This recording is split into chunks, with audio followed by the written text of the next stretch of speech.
Hi everyone, my name is Delilah, aka Assassina-san. Welcome back to my channel, where today I am doing something special.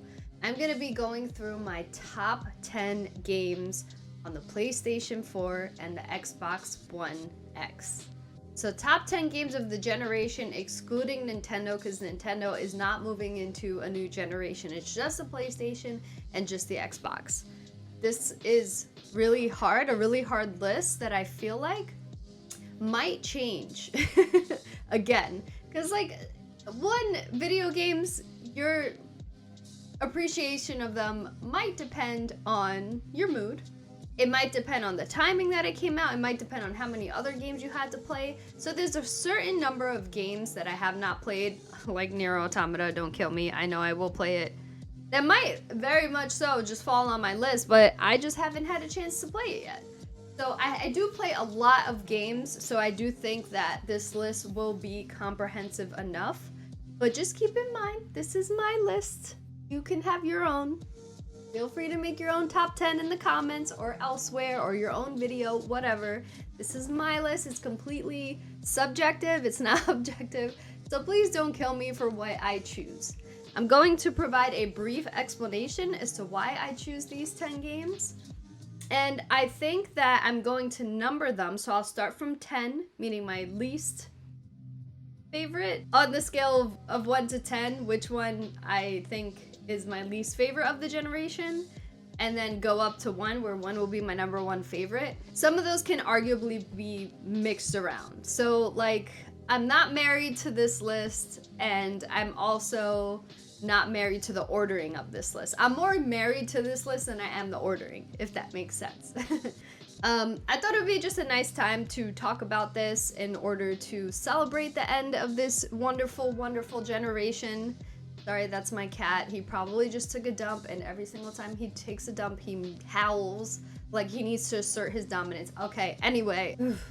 Okay. I thought it would be a nice way to just see off this last generation, to welcome the PS5 and the Xbox Series X. I'm really excited to see what these generations have in store.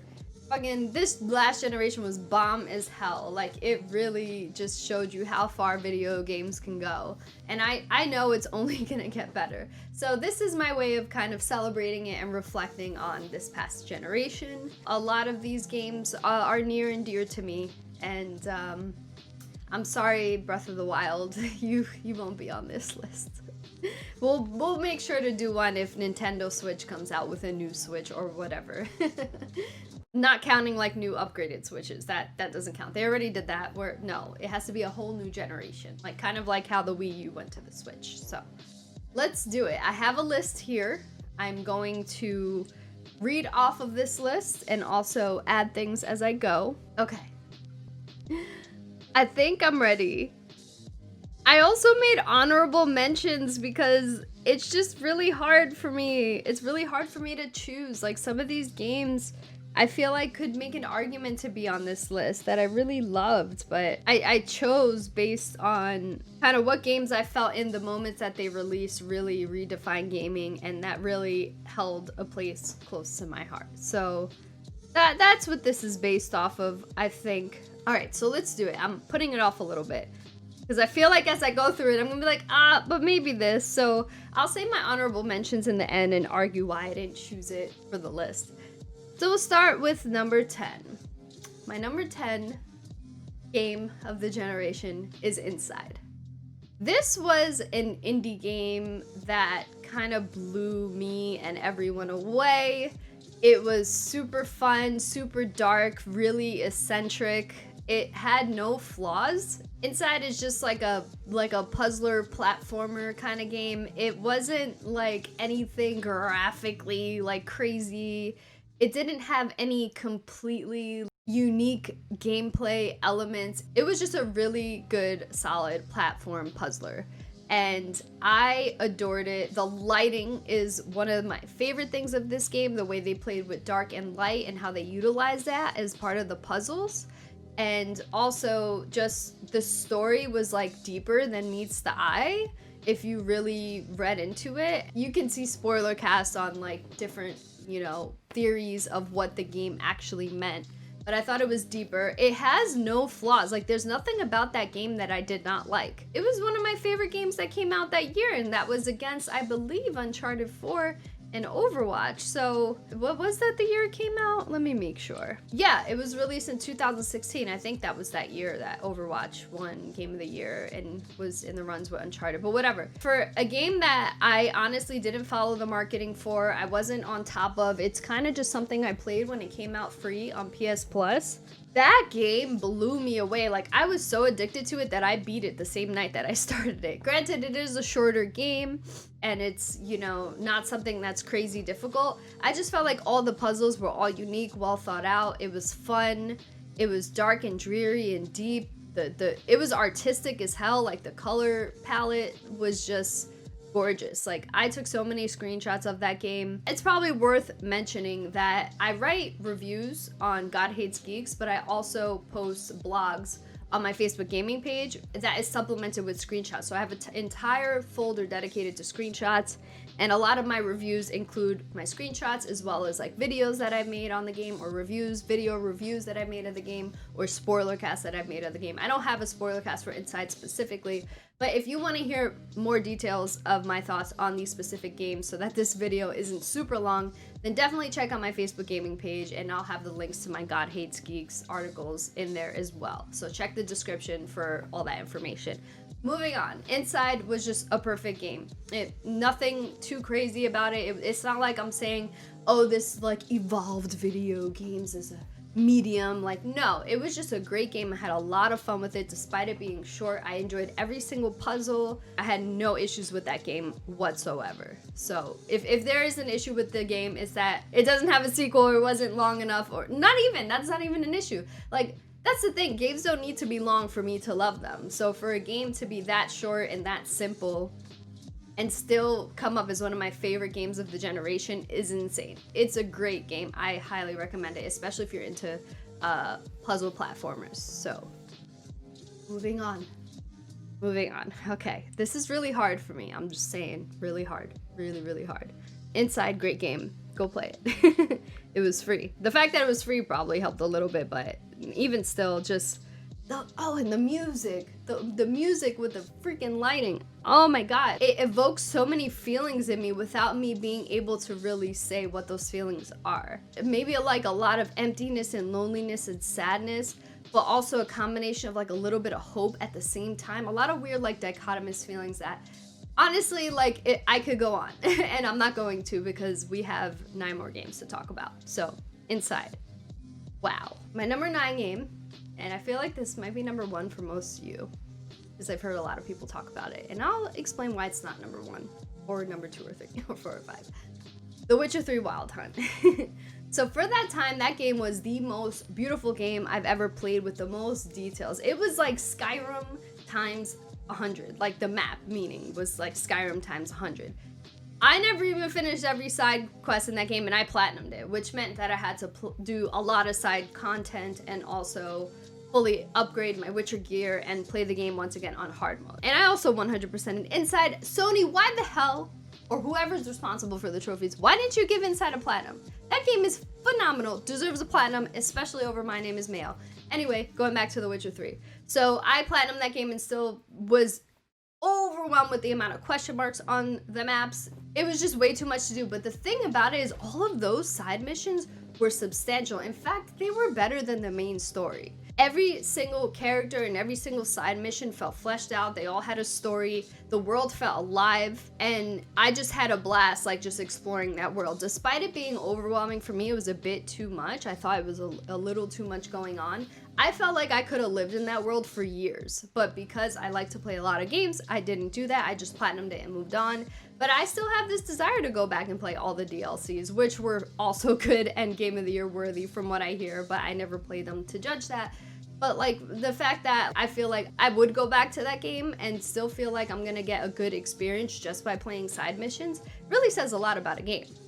And it was beautiful. I mean, high fantasy, characters look good. Probably not now, but like for the time, it was crazy to see the facial animations, the dialogue choices, the relationships, the consequences of your choices. There were 3 endings of the game. I got all 3, and 2 out of 3 of them really hit home, even not hit home, but like they really impacted me, which for a bad ending and a good ending to both impact me almost equally, and me to feel like both of those endings are really, really good endings to a really, really big game is insane. It's one of the games that redefine open worlds, that kind of set the bar for open world games, where a lot of open world games to follow really kind of had a like hard time meeting that bar, because the details that CD Projekt Red included in that game were insane. The combat is why it's not number one. I felt the combat was cool. It had a lot of cool concept, like using the different signs and making sure that you had the right sword equipped depending if you were fighting monsters or humans,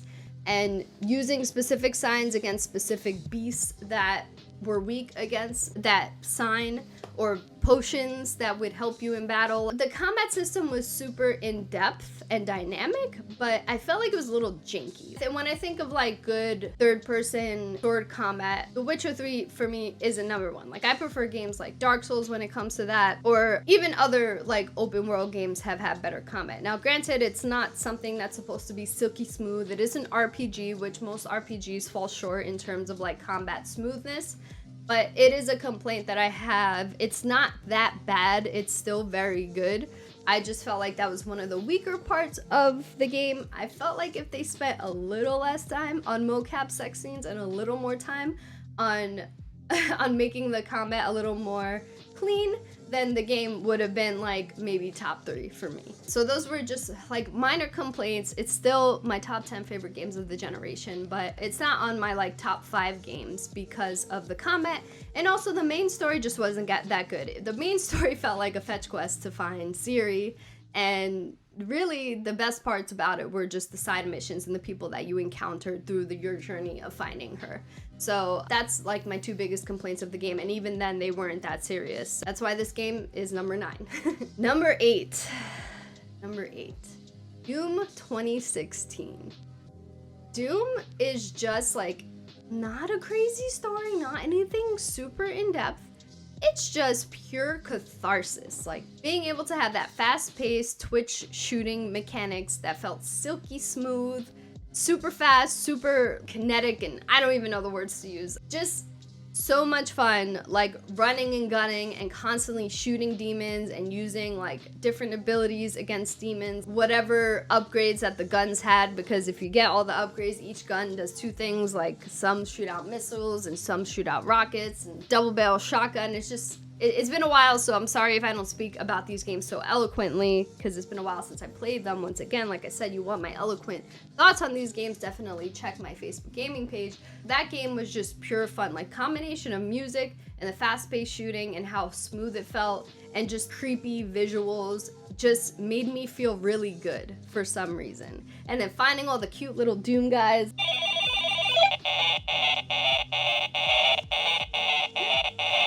Just finding it and then boop, you know what I mean? The music in that game is incredible, especially with the combat. You cannot stop moving in this game. You're always running and jumping, and well, not jumping, but like you're always running and gunning and shooting and just running faster and punching, and then doing like a crazy like break the head, like kind of like God of War a little bit.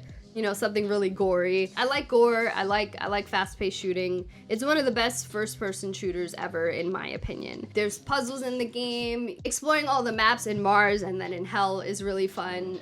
The different types of demons, which I forgot to mention, one of my favorite things about The Witcher is also the bestiary. How in-depth is that fucking bestiary? It's so good. Then you can like see the weaknesses of it and approach like each enemy. Okay, anyway, going back to Doom. Yeah, Doom, all the different enemies and how you have to fight them, like what weapons are more effective against the enemies. It's just super fun. It's not like it hits all the check marks, like, you know, sound and story and character development and blah blah blah. This is just a straight up fun game, and I had a blast with it. I did feel like it dragged out towards the end a little bit, but I feel like I could have fixed that if I didn't just plow through the game, period.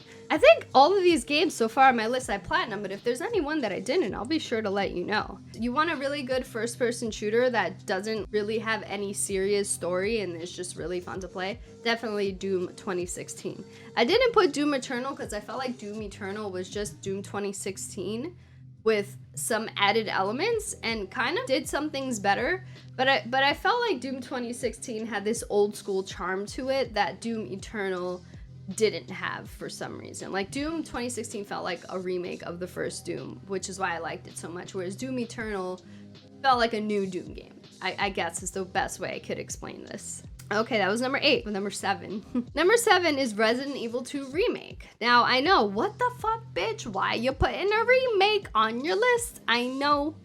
Here's where I'll explain what games didn't fall on my list.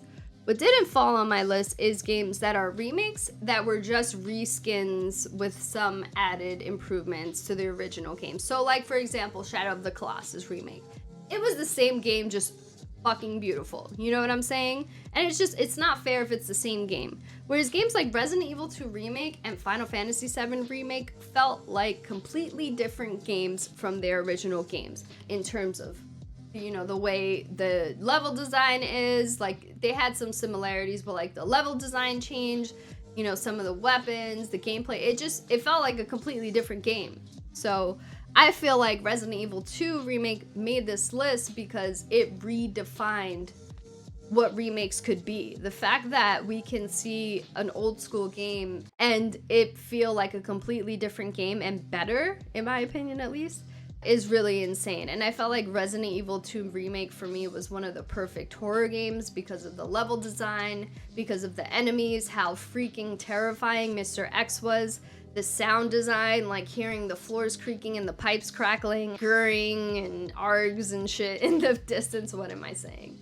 Just like really creepy noises. And just like the world is connected. You can get back from the hospital or the orphanage and go all the way back to the police department to pick up things that you missed. Even right before you fight the very last boss, you can loop back to the police station and pick up any items you missed, solve any puzzles you weren't able to solve that weren't part of the main story that you needed to progress. I love connected worlds, period. It's one of my favorite things where you can go back to a place you previously explored and not feel like you missed out on it because you progressed. That's just the best. And I feel like Resident Evil 2 Remake did that very well. Granted, you couldn't get there right away. Once you left the police station, you had to progress in order to be able to go back there. But it was still really cool when I got to loop back around, go through the jail again, go through everything. Survival horror is one of my favorite genres along with action RPGs. I felt like this scratched an itch that I really needed, that maybe Resident Evil 7 did scratch a bit. But being able to have the nostalgia along with this new and refreshing experience that just felt really good for me, period. So yeah, overall, this game just scared the hell out of me. It's the perfect spooky game to play. I replayed it so many times. I also platinumed it. Yeah, I just had a lot of fun with it. I liked that now we know that remakes could feel like a completely different experience, and Resident Evil 2 Remake definitely showcased that. And then later on, Final Fantasy 7 Remake. And I'm just curious to see what else. So yeah, this list, not including remasters and not including remakes that are basically reskins of the old game, like Link's Awakening or something like that. Not that we're including Nintendo games. Shadow of the Colossus is the best example I can give of a game that won't fall on this list, because it's not fair. That game is like one of the best games of all time, period. Okay, that was number 7. Number 6. Okay, this is a game that I feel like got really buried by Breath of the Wild. And I don't think it's fair because Zelda is a long time tug at heartstrings beloved franchise. And this was a new IP for Sony, Horizon Zero Dawn. So Horizon Zero Dawn is my number 6 favorite game because although it didn't redefine open worlds in the way that like maybe The Witcher did, it did have an open world that I super enjoyed exploring, and that's because a lot of the creatures in the game were super unique. You had this like weird dichotomy of like prehistoric tribal feeling with the dinosaurs, but it was also futuristic with them being robots. So that weird dichotomy made the world just really interesting. And I also just freaking loved Aloy. She's just one of my favorite characters, period, and especially one of my favorite female characters.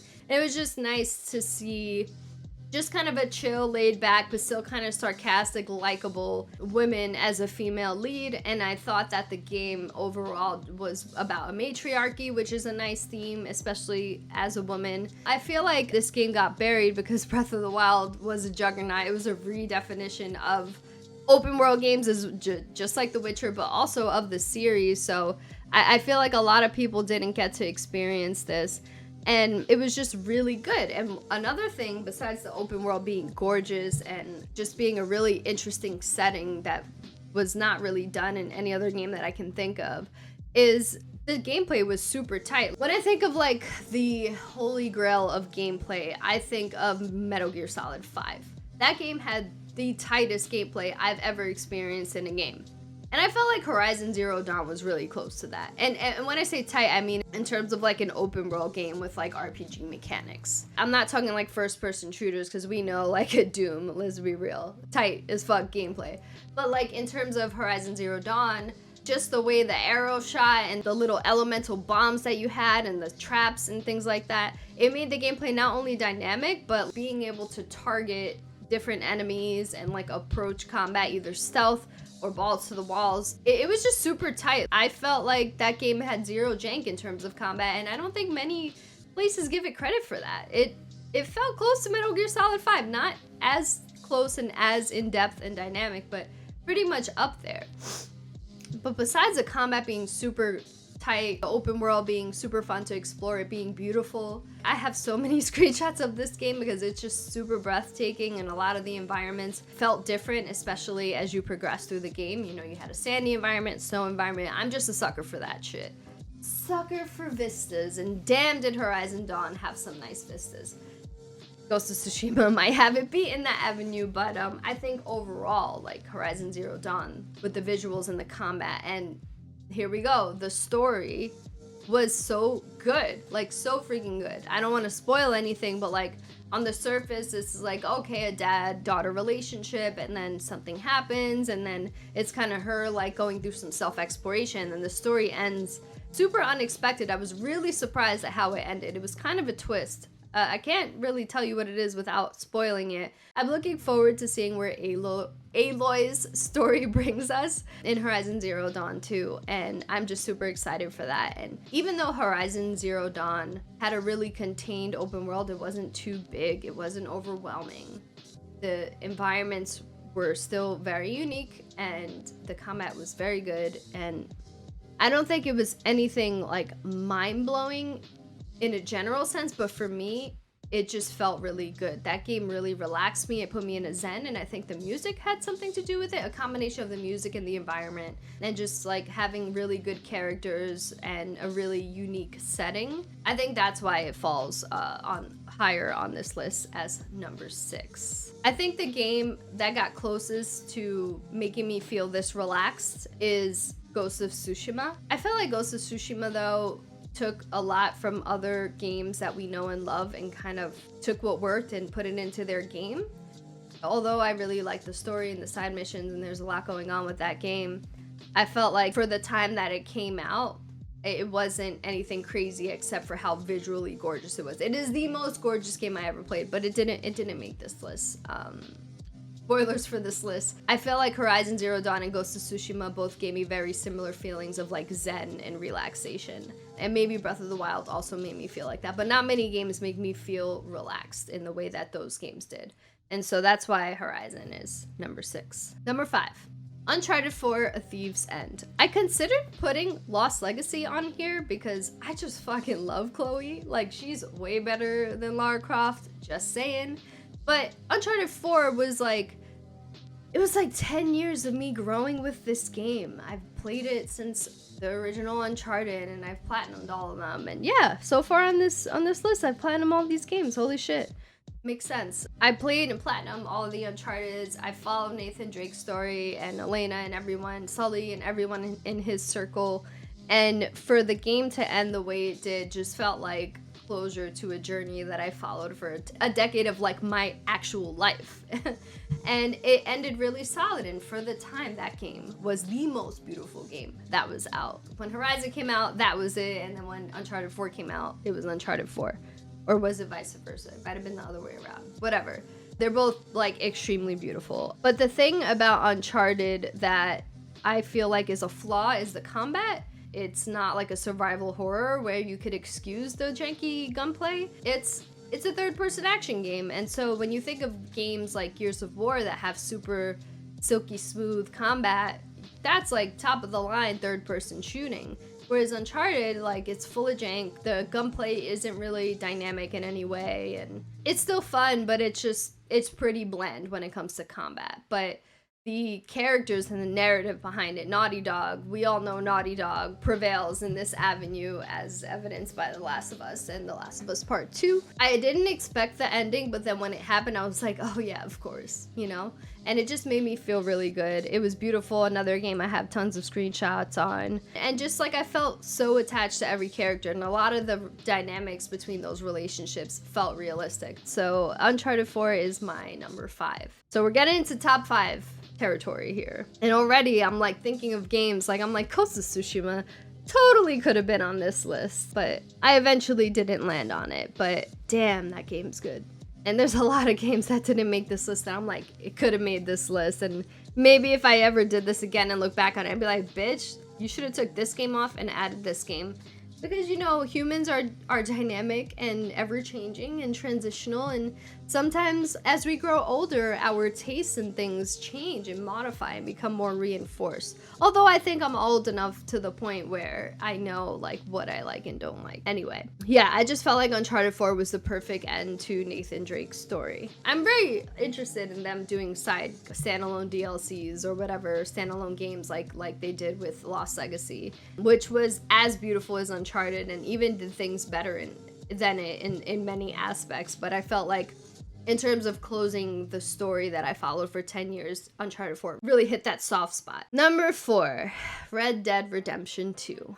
In the same way that The Witcher 3 redefined open world games, I feel like this game was the first game besides Breath of the Wild that redefined that bar, that brought that bar higher. And I would even say it did it better. It's a whole thing. I could make a whole other video on this. Breath of the Wild, I feel like redefined exploration in open world alone, but in terms of like having a beautiful detailed open world with like high-end graphics and textures and details, and the world just feeling like really lived in, I do think that Red Dead Redemption 2 did it better overall. But I feel like in terms of exploration period, there's no game that gives you the amount of autonomy of exploring an environment than Breath of the Wild. But that can't make this list because this is a reflection on the old generation going into the new generation. Why I think Red Dead Redemption 2 is a better open world game than The Witcher 3, it's almost not fair because it came out many years later. Like, The Witcher 3 for its time was insane. But I feel like Red Dead Redemption 2 has now set a high bar for open world games. And that's because it was the first game ever that forced me to slow down, listen to conversations or interactions between NPCs that I maybe could have missed if I just didn't just stop. You know what I'm saying? Like a freaking song that happened around a bonfire that I could have just proceeded with the main mission or like gone and like hunted some rabbit and completely missed if I didn't just stop.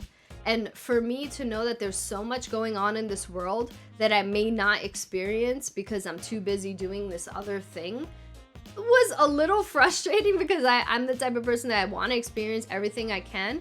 But it was also just, it felt so real. Like, that's just life. Like, you're over here, you know, spending your days at work and there's some really cool things happening elsewhere in the world. You know, you just can't experience everything. And that's what Red Dead Redemption 2 made me feel. I felt like anytime that I was spending doing one thing, I was missing out on something else. Or like if I just rode past an NPC that was trying to talk to me, I missed out on a really cool event.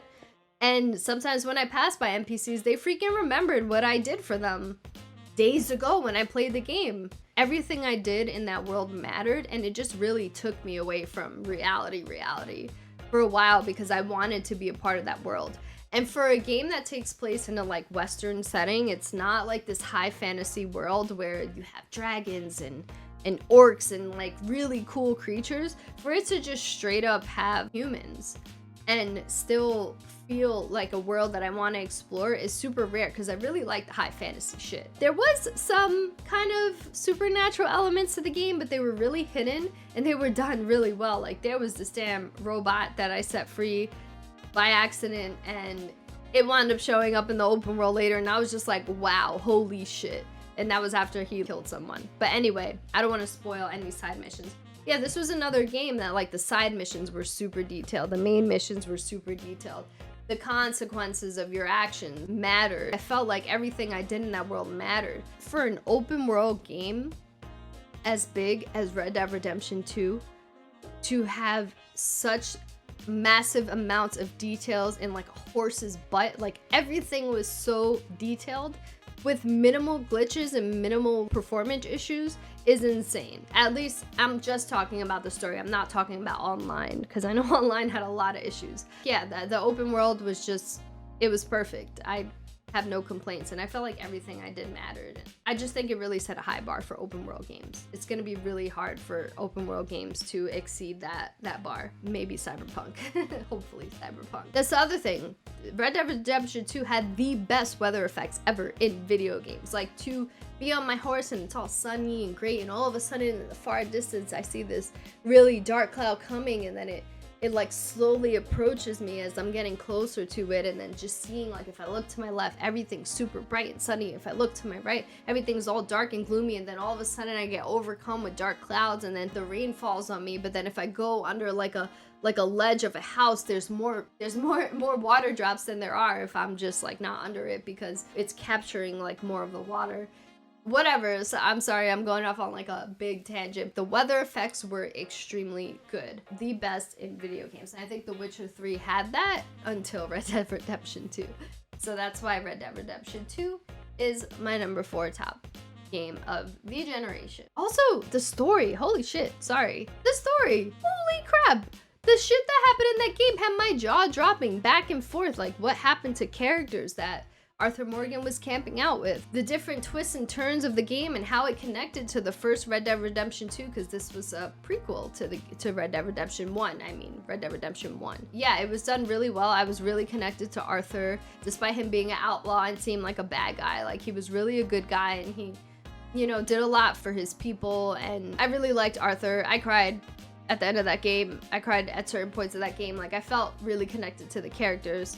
And even some NPCs. Most games, like, when they force me to slow down, I'm like, come on, let's go, let's get to the point. This game, I was honestly entranced, constantly wanting to see what this world wanted to show me and when it wanted to show it to me. Red Dead Redemption 2, number 4. All right, number 3 is Overwatch. This game was tied as Game of the Year for me, along with Uncharted 4: Thief's End, but I eventually landed on Overwatch being my number 1. Because I spent so many hours in that game. It's very rare for me to stay connected to a multiplayer game that has no end. I usually like to spend my time gaming, like, in the story, in the world, and then move on to the next story and next world. But Overwatch kept its hooks in me for many years. I think I stopped playing after competitive season 3. And that's because at that point, I was like 3 points away from master rank, and then I went on a losing streak because my team just didn't know how to have good team composition and the whole spiel, and I wound up losing rank. Yeah, I wound up going on a losing streak, and this was around Christmas Eve, and it was just not a good time.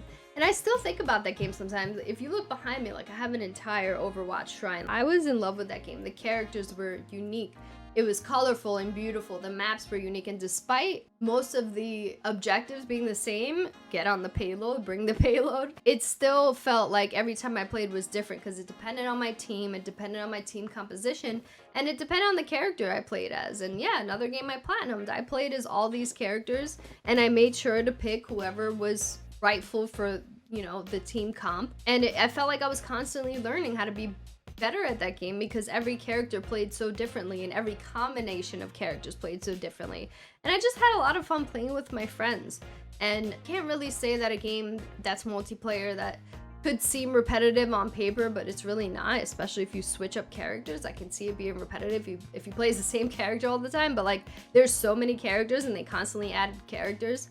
the skins were really cool and whatever. For a game to keep its hooks in me for that long that has no end is very rare. The last one to have its hooks in me was Destiny, but I didn't eventually pick that game because I had just a really toxic relationship with that game because it demanded so much time out of me for no really good reason, like farming hours of relic iron just to get a really cool sword that I eventually stopped using because it wasn't really that useful in the end.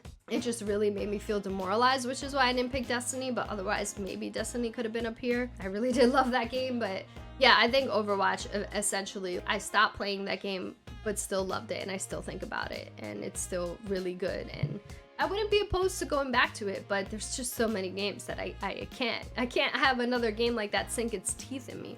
Maybe Overwatch 2, we'll see, which I think it should have just been added stuff to Overwatch 1, but that's a conversation for another time. I keep going off on these tangents. Like I said, it's really hard for me to talk about this list without going off on these tangents because I've been thinking about it a lot, but I also feel like my thoughts aren't completely thought out, and they probably won't ever be because this is like so many years of such great games to think about and to reflect on. So I appreciate you bearing with me, and I hope I'm not getting on your nerve. It's my favorite multiplayer game of all time, so that's why Overwatch hit number 3 and was my game of the year in 2016. Number 2 is Bloodborne. Bloodborne, oh my god, I fucking love that game. I love From Software games, period. I've beaten all of them except Demon Souls, which now with a new generation, I'm happy that I get a remake of Demon Souls and get to experience that. Finally beat all of the Souls games. But yeah, Bloodborne, it had this like Castlevania aesthetic, which is a super rare but amazing aesthetic to have in a game. It's one of the most beautiful like gothic looking aesthetics ever. Like I don't know why I fall for that so much. It was like almost like Praise the Moon instead. Combat completely shifted from classic Dark Souls. Now it was like super fast dodge mechanics, dodge and hit and whatever, like you weren't hiding behind your shield. Dark Souls was typically slow until Dark Souls 3, where they took a mixed match of like Bloodborne and Dark Souls and made it a thing. I loved the aesthetic. I love connected worlds, and all the Souls games excel in having connected worlds. I feel like it was more approachable than more Dark Souls games, which also helped me like it a lot more. I think I felt like a lot more people got into that game, but essentially I just had fun playing with people or playing by myself. And it's a game that I think about all the time, and it's my favorite Souls game ever, and it's my second favorite game of the generation and probably my top 5 favorite games of all time. I'll never forget the experience I had with Bloodborne playing with friends or playing by myself. It wasn't too long, but I think just the setting and the connected world and the really tight gameplay and how much it deviated from Dark Souls, but in such a good way. It just really is an experience that I feel like I won't ever get again, except maybe with like a Bloodborne 2. Looking forward to Demon Souls, but yeah, that gothic Castlevania style, man. And the dodging and just the cool enemies. All Souls games excel in having cool like bosses and shit like that. And it not being too hard like the other Souls games, but still hard enough to feel satisfying when you beat an enemy or a boss. It's just really cool. Stories in those games, you don't play it, but it had some cool lore or whatever. But yeah, I just really love Souls games, so I had to pick between like Sekiro and Dark Souls. I thought of doing Dark Souls, but then I was like, Bloodborne just has this special place in my heart, so I landed on that. That's why I didn't choose Dark Souls or Sekiro, which I also really love. I was tempted with Sekiro, but I felt like at the end of the day, Bloodborne was just a more solid game, or at least hit me in a better way. But all of those games could have been up there for me because I just love them. They're just so satisfying. Like every enemy you kill is satisfying. Every place that you explore is satisfying. Just to get through an area and hit that save point is just so satisfying, and I just love the way those games make me feel for that reason. My number 1, and this probably doesn't come as no surprise, my number 1 favorite game of this generation, sorry for moving, is God of War 2019. This was tied for me as Game of the Year with Red Dead Redemption 2, but I eventually landed on this game because it, like Uncharted, it was a game that followed me through a lifetime journey. I played it since the PS2. and started with God of War, and it evolved as a series, kind of like Breath of the Wild, but more so. I went from like this really super killer, like badass God of War Kratos, jaded and went through some trauma and really had something to prove, and it was fun and crazy, but at the end of the day, it wasn't a mature game. And for God of War to mature as I matured when we reached God of War 2019, felt really good. This was a story about a father and a son. And the way they connected it to the Norse mythology was done super well. And the characters, I just loved all of them. Freaking would hang out with Brock and Sindri and Mimir and Freya and all of them. Just, they're all really good and really memorable. And not to mention, besides the story and characters being really good, on some like Naughty Dog level good in a way, except with fantasy and mythology involved. It is the most gorgeous game. It is the most graphically impressive game ever. Like, I don't think I've seen a game more beautiful than God of War. It set the bar for graphics. The next big game that comes out needs to exceed that in order to have a chance of becoming my favorite game of all time, because I think God of War is my top 2 favorite games of all time, along with The Last of Us. Anyway, we're talking about of this generation. God of War, just narratively really good, story really good, graphically the most beautiful game ever.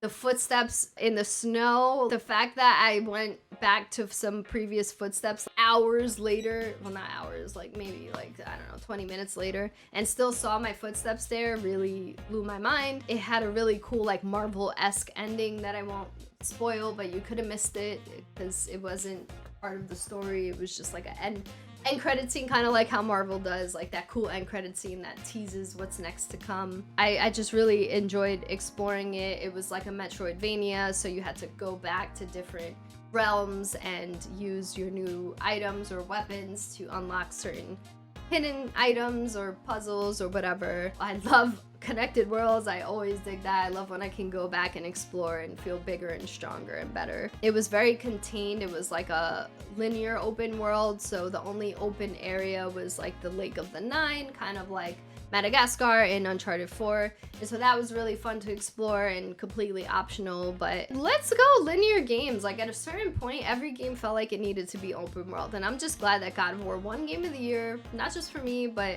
for the Game Awards. And it was a linear game and it won against a juggernaut, Rockstar, and an open world game. And it deserved it. The fucking music, so epic. The moment that you get this item that I don't want to spoil, that we've been with the whole time, and the music plays and you see Kratos remembering the time when he was a killing machine, just blinded by rage. Just everything in that game is so good. Everything, the themes, the story, the visuals, it's gorgeous. The graphical details, the sound, the music. I went into a cave and Kratos' voice echoed and sounded so different. Like, that game is next gen. Kind of like how The Last of Us and GTA 5 felt like next gen at the end of the PS3 and Xbox generation. This game, God of War, and even Red Dead Redemption 2 felt like what next gen could be. There are gonna be games on next gen that aren't as beautiful as these 2 games, God of War and Red Dead Redemption. And I'm just super hyped. We know God of War 2's coming. I fucking cried when they revealed that at that Sony conference. The seamless cutscene transitions where like you're in gameplay and then it transitions to a cutscene and back to gameplay and there's no like loading in between, and it just felt so seamless. And then the combat axe gameplay, it felt like what Mjolnir should feel like, throwing it and then recalling it when you want to. And it wasn't just hack and slash for a while. It was a little more methodical, kind of like Dark Souls, but a lot more forgiving, except if you're playing harder difficulties, which was pretty challenging. And then later you get some hack and slash stuff. It was so nostalgic, but also new and fresh, and the enemies were fun and the puzzles were great. And just that game, in terms of checking all the boxes, it checked all the boxes and it created new boxes and checked those too. God of War is literally the perfect game. It's the perfect game. It's the game that I remember the most. It's the game that I'm hyped for the most. The sequel that I'm hyped for the most.